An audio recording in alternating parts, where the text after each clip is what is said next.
Assalamualaikum warahmatullahi wabarakatuh. Perkenalkan, nama saya Tegar Duli Azhar. Saya Hazril Rizky. Saya Muhammad Hafiz Subhan PLK. Pada video presentasi kali ini, kami akan memaparkan materi kami, yaitu clustering Cummins dengan Euclidean distance dari dataset toko bangun. Nah, di sini kami sebelumnya akan memaparkan beberapa hal, yaitu sejarah, kelebihan, algoritma, tahapan, dan kekurangan. Untuk pemaparan presentasi dari ini akan dipaparkan oleh teman saya, Hazril. Oke, yang pertama itu sejarah. Nah, model clustering Cummins pertama kali diperkenalkan oleh McQueen pada tahun 1997. Kemudian dikembangkan lebih lanjut oleh Lyot pada tahun 1982. Metode ini menjadi salah satu algoritma clustering yang paling populer dan banyak digunakan dalam bidang data mining serta machine learning, khususnya pada pengelompokan data tanpa kabel atau unsupervised learning, berdasarkan kesamaan karakteristik antar data. Nah, algoritma Cummins ini bekerja dengan membagi data ke dalam sejumlah cluster yang telah ditentukan sebelumnya. Nah, setiap data akan ditempatkan ke dalam cluster berdasarkan jarak terdekatnya dengan titik pusat cluster atau centroidnya. Nah, dalam perhitungannya, metode ini sering digunakan Euclidean distance untuk mengukur jarak lurus antar titik, di mana semakin kecil jarak antar data dan centroid, semakin besar kemungkinan data tersebut termasuk dalam cluster tersebut. Nah, ini contoh rumus dari algoritmanya. Nah, kemudian tahapannya itu. Penerapan Cummins dengan metode Euclidean distance dimulai dengan menentukan jumlah cluster atau K ya, K itu ya di rumusnya. Nah, yang diinginkan. Nah, selanjutnya centroid awal dipilih baik secara acak maupun menggunakan metode inisialisasi tertentu. Nah, setiap data kemudian dihitung jaraknya ke masing-masing centroid menggunakan rumus Euclidean distance, lalu dikelompokkan ke dalam cluster dengan jarak terdekat. Nah, setelah semua data dikelompokkan, posisi centroid diperbarui dengan menghitung rata-rata koordinatnya di seluruh anggota dalam cluster tersebut. Nah, proses perhitungan jarak dan pembaruan centroid ini diulang secara interaktif hingga posisi centroid stabil atau jumlah iterasi mencapai batas yang telah ditentukan. Nah, kelebihan dan kekurangannya itu kelebihannya algoritma Cummins ini terletak pada kesederhanaannya sehingga mudah dipahami dan diimplementasikan, proses komputasinya relatif cepat dan efisien, terutama ketika digunakan pada dataset yang besar. Nah, algoritma ini memberikan hasil yang optimal ketika data memiliki bentuk klaster yang bulat, serta terpisah secara jelas satu sama lain. Nah, namun Cummins ini memiliki juga kelemahan, seperti keharusan menentukan jumlah klaster di awal proses yang terkadang sulit ditetapkan secara tepat. Algoritma ini juga sensitif terhadap posisi awal centroid dan rentan terpengaruh oleh data kecil outlier yang dapat mempengaruhi akurasi dan hasil clustering. Oke, selanjutnya saya akan menjelaskan datasetnya di Excel. Nah, selanjutnya saya akan menjelaskan dataset yang sudah kami ambil dari dataset toko bangun dalam penerapan Excel. Nah, di sini sudah ada 100 dataset. Yang kuning ini yang saya tandain merupakan data centroid awal yang sudah kami tetapkan. Ini ada 100 dataset yang terdiri dari jenis kelamin, usia, penghasilan, intensitas, profesi, dan struk transaksi. Nah, selanjutnya kita akan mencari nilai data centroid tiap dari datasetnya, yang dimana rumus yang kita gunakan adalah nilai data ini, data jenis kelamin, dikurang dengan data centroid yang pertama, yaitu jenis kelamin ini juga. Berarti 2 dikurang 2, dipangkatkan 2. Kemudian sama, dipangkatkan 2. Yang lain juga di sebelahnya, yang ini dikurang yang ini juga. Nah, untuk yang data centroid 2, itu data yang ini dikurangin sama data yang di sini, kuning yang ini. Jadi, data C3 ini dikurang dengan data C20. Begitu juga seterusnya sampai ke data H20. Berikut contohnya, dari C3 kurang C20 sampai H3 kurang H20. Nah, setelah dapat tiap nilai dari data centroidnya 1 sampai 6, kita tentukan mereka di cluster yang mana. Nah, penentuan klasternya itu ditentukan dari nilai terkecil antara data centroid 1 sampai data centroid 6. Di sini tertulis klaster 1. Artinya data terkecil itu ada di data centroid nomor 1, yaitu bernilai 0. Pada baris kedua juga sama, data terkecil itu ada di data centroid 5 yang bernilai 0, makanya di klaster 5. Nah, setelah itu, begitu juga seterusnya sampai ke bawah. Nah, setelah itu kita pisahkan tiap klaster. Di sini sudah saya pisahkan klaster 1, klaster 2, klaster 3, klaster 4, klaster 5, dan klaster 6. Dari masing-masing klaster dan nilai yang sudah dimasukkan, nilai ini adalah nilai awal tadi ya, yang dari data Centroid 100 tadi. Kita cari rata-ratanya. Rata-rata dari data Centroid 1 klaster 1 adalah 2. Begitu juga dengan seterusnya sampai di klaster 6. Setelah kita mendapatkan masing-masing rata-rata dari nilai klaster, kita buat ke tabel iterasi 1. Yang ini kalau kita baca adalah Centroid 1 memiliki nilai rata-rata 22, 1.3, 1, 1.25, dan 3.42. Ini semua diambil dari yang ini. 22, 1.6, 42, itu di klaster 2. Nah, setelah kita buat ini, kita masuk ke iterasi kedua, yaitu nilai awal tadi, C3, itu dikurang dengan data dari Centroid iterasi 1, yaitu yang ini.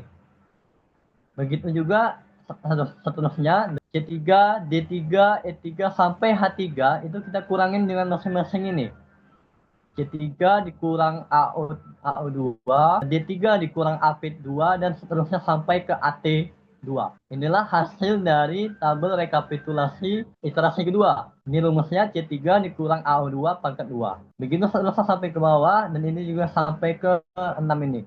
Kemudian setelah kita mendapatkan semua nilainya, kita clustering. Kita tentukan mereka di cluster yang mana. Sama seperti aturan di awal, cluster itu ditentukan dari nilai terkecil. Yang artinya, di sini jika cluster 1, artinya nilai terkecil ada di data satelit 1. Di 0,5. Dan yang lainnya ini 3.2, 3.3, dan ini artinya 0,5 paling kecil. Di yang nomor 2, cluster 5, itu artinya nilai terkecil ada di data Android nomor 5, yaitu 1.3. Begitu juga setelah sampai ke bawah, kita tentukan clusteringnya. Setelah itu, kembali juga kita tentukan, kita pisah tiap klasternya. Seperti yang awal tadi, iterasi 1, kita pisah. Klaster 1, klaster 2, klaster 3, klaster 4, klaster 5, dan 6. Nah, kita cari rata-ratanya juga, seperti di awal. Ini rata-rata klaster 1, rata-rata klaster 2, rata-rata klaster 3, rata-rata klaster 4, rata-rata klaster 5, dan rata-rata dari klaster 6. Kemudian kita buat lagi menjadi tabel iterasi. Ini tabel iterasi dari hasil yang sebelumnya tadi, yang baru. Yang dimana Android 1 itu dalam iterasi kedua bernilai 2, 2, 1.3, 1, 1.25, dan 3.24. Ini diambil dari nilai rata-rata iterasi kedua, klaster 1. Nah, jika kita bandingkan iterasi 1 yang tabel sebelumnya, iterasi 1 tadi yang ini, dan iterasi kedua yang barusan kita proses, kita lihat apakah kedua tabel ini memiliki nilai yang sama atau tidak. Jika memiliki nilai yang sama, contoh dari iterasi 1, 2, 2, 1.3, 1, 1.25, 3.24. Dan di tabel iterasi kedua bernilai juga 2, 2, 1.3, 1, 1.25, 3.42. Begitu juga dengan C2 sampai C6, apakah sama atau tidak. Nah, jika sama, iterasi kita hentikan. Iterasi dihentikan karena nilai centroid sebelumnya sama dengan nilai centroid terakhir. Karena itu sudah mencapai convergence atau kesamaan. Nah, selain penerapan di Excel, kami juga melakukan penerapan melalui coding dari Python yang akan dijelaskan oleh teman saya, Muhammad Hafiz Beban PLK. Oke, saya Muhammad Hafiz Beban PLK melanjutkan yang dijelaskan oleh Tegar. Berikut ini adalah codingan yang diimplementasikan untuk mencari datasetnya menggunakan Google Colabs. Jadi ini ada codingannya. Di sini ada hitung Kenstroid barunya, rata-rata tiap cluster.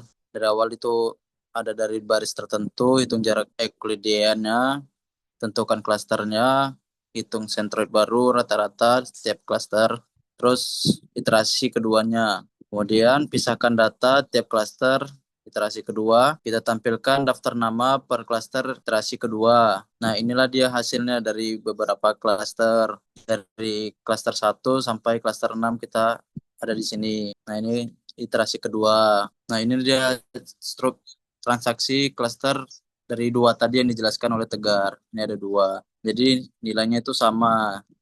Nah, ini ada klaster 1, klaster 2, klaster 3, klaster 4, klaster 5, dan klaster 6. Nah, inilah iterasi keduanya dari sesuai jenis kelamin, usia, penghasilan, intensitas profesi, struktur transaksi. Nah, ada klaster 1, 2, 3, 4, 5, dan juga 6. Inilah dia nama-nama dari klaster 1, klaster 2, klaster 3, klaster 4, klaster 5, dan juga klaster 6. Jadi kesimpulannya itu, yang pertama proses clustering pada kode ini dilakukan dalam dua iterasi. Yang pertama, iterasi pertama itu menggunakan centroid awal yang dipilih dari baris data tertentu. Kemudian yang kedua menggunakan centroid yang diperbarui berdasarkan rata-rata klaster hasil iterasi pertama. Yang kedua, hasil clustering sudah menunjukkan perubahan yang signifikan dibandingkan iterasi pertama, sehingga memberikan gambaran yang lebih baik tentang pengelompokan data. Yang ketiga itu, meskipun algoritma K-means biasanya diulang hingga konvergensi. Pada kode ini, iterasi tidak dilanjutkan lebih jauh, karena dua iterasi ini sudah cukup untuk mendapatkan insight awal mengenai struktur klaster dalam data. Kemudian yang keempat, jika diperlukan hasil clustering yang lebih optimal, iterasi bisa dilanjutkan hingga centroid dan anggota klaster stabil. Namun untuk analisis awal dua iterasi ini sudah memberikan gambaran yang bermakna. Jadi demikianlah iterasi yang tidak diteruskan pada kode ini tetap memberikan hasil klaster yang cukup informatif untuk pemahaman awal pola data.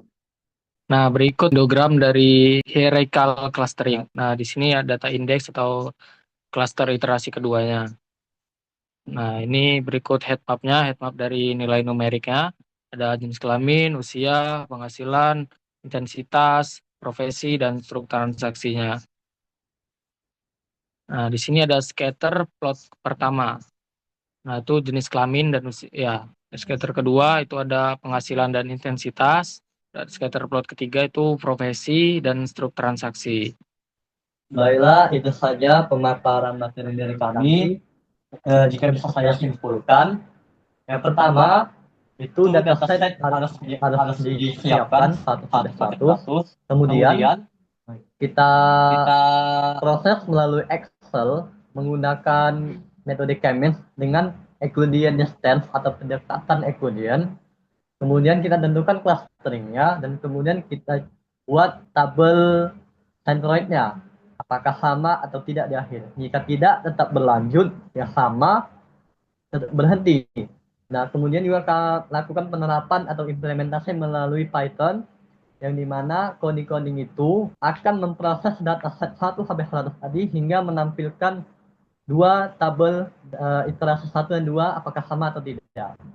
Dan juga menampilkan nama-nama dari klaster akhir dari klaster 1 sampai klaster 6. Dan juga kami sudah menampilkan grafik dendrogram, heat map, dan scatter plot. Jadi cukup sampai di sini pemaparan materi dari kami. Apabila terdapat banyak kekurangan, kami mohon maaf.